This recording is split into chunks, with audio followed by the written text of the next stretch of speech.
bienvenue sur Encore une page!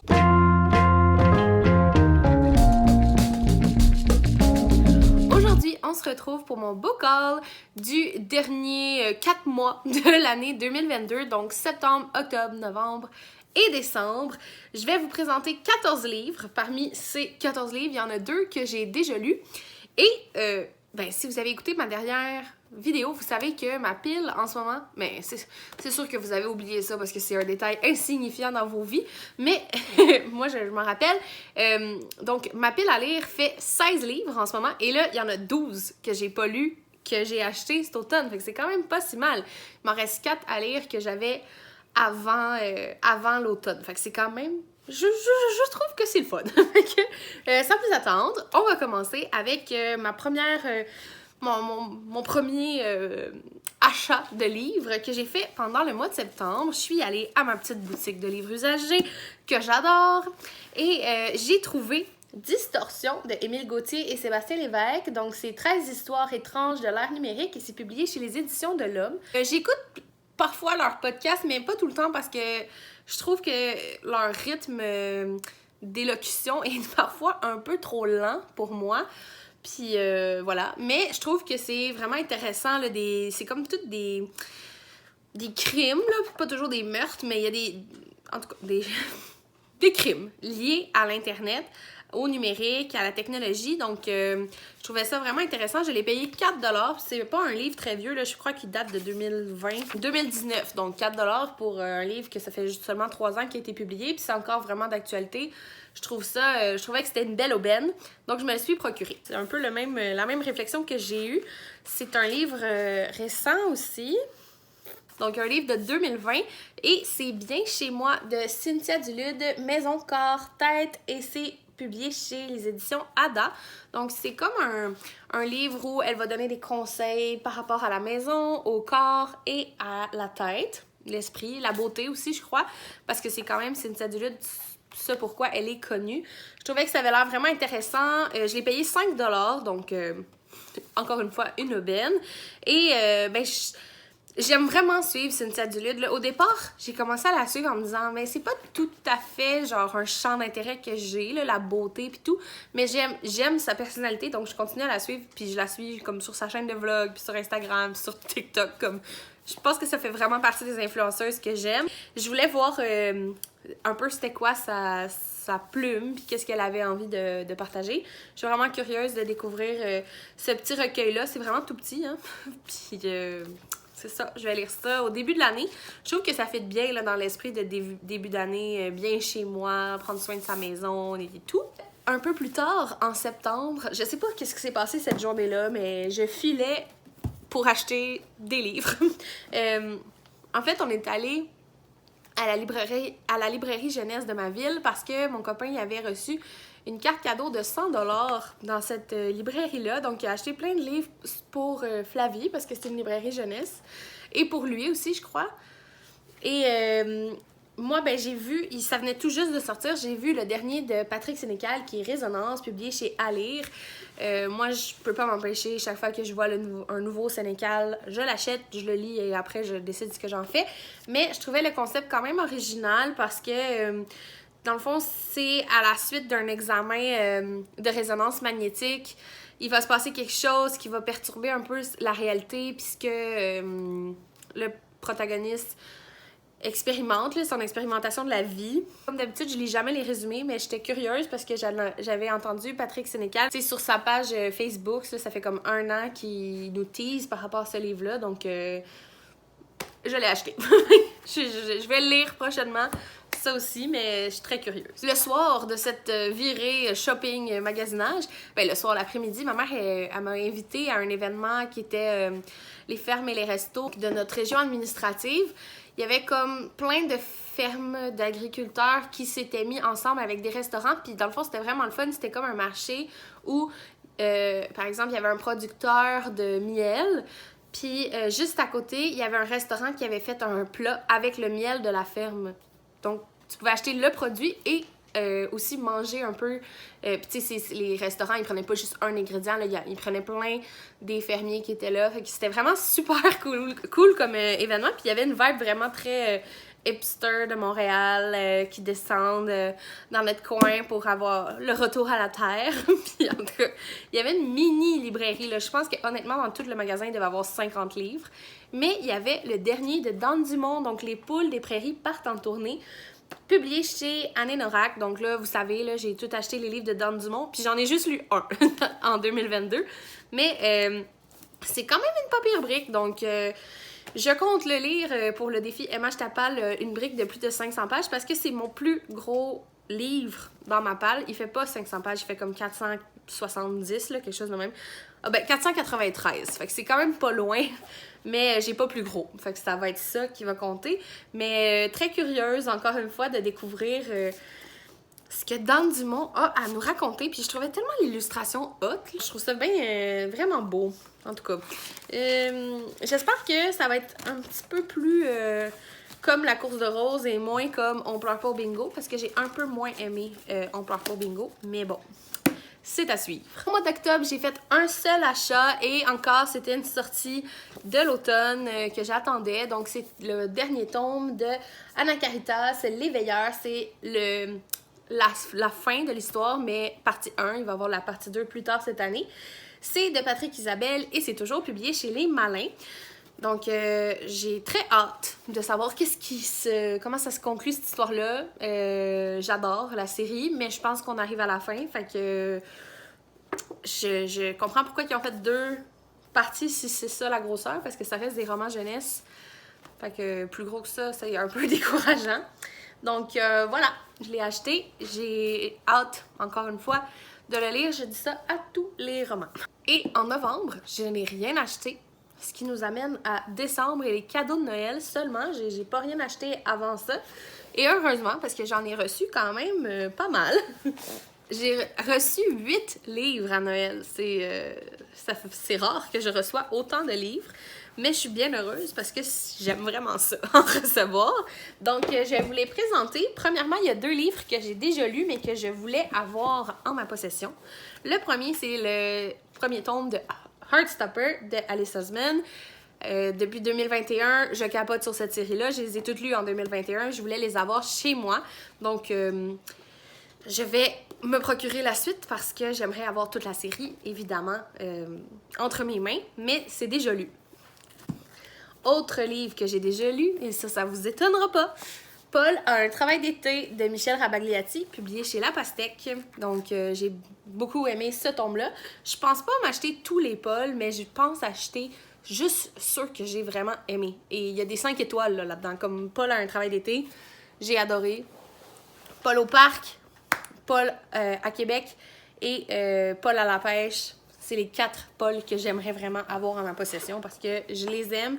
J'ai l'intention de les relire un jour. C'est pour ça, là, tu sais, comme Heartstopper, je vais pas le lire là, mais un jour, je vais le relire, c'est clair, parce que j'ai adoré ça, fait que je veux l'avoir en ma possession. Puis aussi, je trouve que quand ta bibliothèque est remplie que de livres qui t'ont marqué, que t'as aimé, ça apporte vraiment beaucoup de joie dans ton foyer. Maintenant, les romans que j'ai reçus, mais que je n'ai pas lus. Donc, c'est pas tous des romans. Mais je vais commencer avec la petite anecdote funny. Moi, mes parents sont séparés, fait que j'ai l'habitude de faire toujours des listes de suggestions de cadeaux différentes parce que c'est arrivé vraiment souvent que je reçoive plus d'une fois le même cadeau parce que j'ai demandé, par exemple, à ma mère, j'avais mis sur la liste à ma mère un cadeau, là, genre d'ado, là. Mettons, je voulais des écouteurs, tu sais, un type d'écouteurs spéciaux pour mon iPod dans le temps. Puis là, je le mettais sur la liste à ma mère, sur la liste à mon père parce que je le voulais vraiment, mais là, je le recevais 2 fois. Puis là, pas nécessaire d'avoir 2 paires d'écouteurs fancy pour une ado, là, tu sais. C'est ça, fait que j'ai pris l'habitude de les séparer. Fait que j'avais fait des suggestions de livres qui m'intéressaient séparés. Mais mon chum et mon frère ont décidé d'utiliser, puisque mon frère il aurait pu prendre celle qu'il veut, mais ils ont décidé d'utiliser les 2, la liste à mon père, ce qui fait que j'ai reçu 3 fois le même livre. Donc, et voilà. Ce livre en question, c'est Les 7 maris d'Evelyn Hugo de Taylor Jenkins Reid, publié chez Bragelonne. OK. Donc, j'étais rendue à 21 maris, là, je trouvais ça un petit peu intense à gérer. Je suis vraiment curieuse de lire ça. Tout le monde adore ce livre-là. Il est vraiment encensé. mais tout ce que j'entends, c'est des choses qui vont me rejoindre, qui vont me plaire. Et apparemment que Evelyn Hugo, elle est en ennéagramme type 4, si je me rappelle bien. Donc, c'est le même type que moi. Donc, elle va pouvoir faire partie de ma vidéo. Je lis comme mon ennéagramme. Donc, finalement, il me reste juste une seule copie, celle de mon copain. En plus, il a laissé le prix. Mais voilà, mon frère et mon père m'ont racheté d'autres livres, dont Paul, un travail d'été. Puis j'en ai un autre que je vais vous présenter, mais je suis quand même contente de l'avoir reçu parce que je voulais vraiment le lire. Le livre que mon frère m'a offert, c'est Cet hiver de Alice Oseman. C'est aussi publié chez Hachette Roman. Donc c'est comme une nouvelle en lien avec Heartstopper. Ça se passe dans le temps de Noël. Je crois que je vais attendre à Noël prochain pour le lire. C'est vraiment pas long, là. Peut-être que je vais le lire avant, mais moi, je suis une mood reader, là. Fait qu'il aurait fallu que je commence l'année avec ça, mais c'était pas dans mon plan. Donc, on va attendre à l'année prochaine, je crois. Mais vraiment super contente d'avoir ça. Ma fille m'a fait un cadeau. C'est fou, elle me connaît tellement. Elle savait que j'avais le goût de lire ce livre-là, puis je l'avais même pas mis sur aucune liste. Elle est capable de le lire dans mes pensées. C'est Mexican Gothic de Sylvia Moreno Garcia, et c'est aussi publié chez les éditions Bragelonne. En fait, ça, c'est un livre que j'ai vu passer plus sur des chaînes anglophones. J'écoute pas vraiment de chaînes anglophones, mais j'étais en congé une bonne partie de l'année, fait que j'ai eu le temps. C'est un roman un peu de... je dirais pas d'horreur, mais de peur, roman noir. C'est l'histoire d'une fille qui arrive dans une grande maison et là, il se passe des choses dans cette maison-là. C'est comme si elle fait des rêves étranges, elle voit des choses qu'elle pensait pas voir. C'est ça, ça se passe dans la campagne mexicaine. Je sais pas, l'ambiance me parle énormément. La seule chose, c'est que c'est écrit vraiment petit. C'est le même format que les 7 maris d'Evelyn Hugo, fait que j'espère que ça va pas me décourager. Mais je suis vraiment curieuse de lire ça parce que je l'ai vraiment vu passer beaucoup. Puis, je pense pas que j'ai lu quelque chose dans ce genre-là. Mais peut-être La Maison des Feuilles. Mais La Maison des Feuilles, c'est aussi le format, genre comment le livre est fait, qui est vraiment original. Mais ouais, je suis vraiment curieuse. Quand je lisais le résumé, ça me faisait penser à la série, mais je sais que c'est un roman, La dernière demeure des Hills.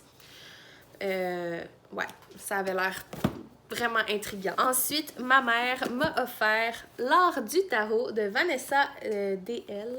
Bon, on n'a pas son nom de famille complet, mais Vanessa D.L. Et Lire les cartes pour prendre soin de soi, c'est publié chez K.O. Éditions. Donc, moi, ça fait un moment que je m'intéresse au tarot. J'ai vraiment un jeu de merde, là. Il va vraiment pas bien. Je connecte pas avec, je comprends pas comment le lire. Fait que je me suis dit, quand je vais prendre le temps de lire ce livre-là, je vais avoir un tarot qui me parle. J'ai déjà demandé à Sylvain Desmentiers des recommandations. Donc, je vais le lire, je vais l'apprendre, puis après ça, je vais pouvoir tirer au tarot moi aussi. C'est ça, je trouvais ça le fun parce que il y avait des exercices aussi pour le faire pour soi-même, puis l'utiliser un peu comme un outil de développement personnel. Donc, ça me parle énormément. Mais il faut que je prenne le temps de le lire. C'est vraiment un bel ouvrage, j'ai l'impression, là. Tu sais, les images sont super. Puis en plus, quand j'ai demandé des recommandations à Sylvain Desmentiers, il m'a dit « Ah, tu devrais t'outiller d'un livre comme celui de Vanessa. » Et lui, il connaît son nom de famille, mais moi, ça me dit rien. Vanessa D.L. en tout cas. Puis là, j'ai dit « Ah, ben, je l'ai reçu à Noël. C'est pour ça que je voulais avoir des recommandations de tarot. » Il me reste 2 bandes dessinées à vous présenter que j'ai reçues dans un échange de cadeaux. Donc, encore une fois, on faisait une liste de suggestions. Je mets toujours en lien ma wishlist des libraires et c'est vraiment le fun parce que la personne qui m'a pigé a décidé d'aller voir dans les librairies de livres usagés en premier. Puis elle les a trouvés. 2 livres qui ont été publiés en 2022, les 2. C'est quand même étonnant, là. Et donc, je suis vraiment contente parce que c'est des bandes dessinées, ça coûte cher. Puis elle les a trouvées en usagé, en excellent état. Donc, vraiment, c'est génial. Donc, Parfois, les lacs brûlent de Geneviève Biguet, c'est publié chez Front Froid. Donc, ça dit seulement à Rivière-au-Corbeau, une légende veut que le lac Kijikone prend feu. Tout ce qui y plonge se transforme en or. Je pense que ça va être une super lecture pour mon mois de mai. Quand j'essaie de lire des BD de styles différents, Ça a l'air vraiment le fun. En même temps, il porte des manteaux. Fait que peut-être que je pourrais le lire cet hiver. Ça serait bien. Il a l'air d'avoir de la diversité aussi dans les personnages. Je l'ai vu nominé déjà pour certains concours, donc je voulais vraiment le lire cette année. Je suis vraiment contente de l'avoir en ma possession. J'aime beaucoup Front Froid, ce qu'ils font. Ça me parle. C'est eux qui ont fait Hiver nucléaire. J'ai vraiment beaucoup aimé cette série-là. Le deuxième, c'est aussi une bande dessinée d'horreur. C'est Chanson noire de Jake Dion et c'est publié chez Glénat Québec. Donc ici, même si la musique est douce et entraînante, elle peut vous mener au pire. Au fil des pages, elle nous entraîne inexorablement vers la noirceur dans ce récit d'horreur existentialiste nulle part et quelque part au Québec au milieu des années 70. Donc c'est le style de Jake Dion, un peu gribouillis, un peu horreur. Voyez-vous? Je pense que ça, si on lit ça dans le noir, on risque d'avoir un ou deux petits frissons parce que ça a quand même l'air épeurant. Mais j'ai vraiment hâte de découvrir une nouvelle œuvre de Jake Dion. Puis je suis super contente de l'avoir en ma possession, là, parce que c'est le genre de livre qui m'intrigue, mais que si je passe à la bibliothèque, j'oublie que je voudrais lire ce livre-là, puis je le loue jamais. Puis là, je continue à le voir passer sur mon feed, puis je suis comme « Ah oui, j'aimerais ça le lire », puis je le lis pas. Fait que là, je l'ai maintenant, fait que je vais le lire. Je suis bien heureuse de ça. C'est ce qui conclut ce point lecture. Je vais vous demander encore une fois de me dire s'il y a une lecture parmi tout ce que je viens de vous présenter, à l'exception de Heartstopper et de Paul a un travail d'été que j'ai déjà lu. S'il y en a une que vous aimeriez me voir lire en priorité, bon, c'est sûr que lors de mon dernier book haul, je vous ai posé la même question et ça a été ma dernière lecture de l'année. Qu'est-ce que vous m'avez demandé? Mais c'est pas grave, je l'ai fait avant ce book haul. Donc, même chose encore, si vous avez une lecture que vous avez hâte d'avoir mon avis, ben dites-moi-le dans les commentaires, je vais la prioriser d'ici le prochain book haul. Okay? Je vous le promets. Je vous promets pas quand, par exemple. Donc, c'est tout pour aujourd'hui. J'espère que vous avez apprécié ma vidéo. Si c'est le cas, n'hésitez pas à la liker et à la commenter. Et sur ce, je vous souhaite du succès dans vos projets et dans votre vie. Et on se revoit très bientôt. Bye!